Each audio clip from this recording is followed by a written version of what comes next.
நம்ம யார் வம்புக்கும் போறது இல்ல, யார் தும்புக்கும் போறது இல்ல. நம்ம உண்டு, நம்ம சோழி உண்டுன்னு போயிடுறது.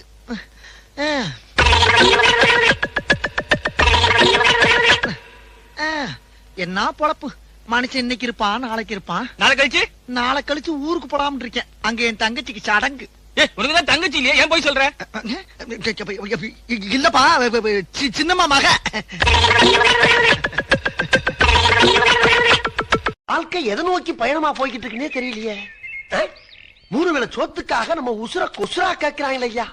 நம்ம உசுறு இவங்களுக்கு அவ்வளவு சீப்பா போச்சு. நம்ம வந்தது அந்த ஊர்க்காரங்க எவனாச்சும் பார்த்தாங்கன்னா என்ன ஆகுறது? மாற்றம்டா மாற்றம்டா மாற்றம்டா. தலையில என்னடா முக்காடு திருப்படா மூஞ்ச. சத்தமுடா சத்தமுடா சத்தமுடா. என்ன ஆளை பார்த்தா ராம்போ ஸ்டைல இருக்கான்.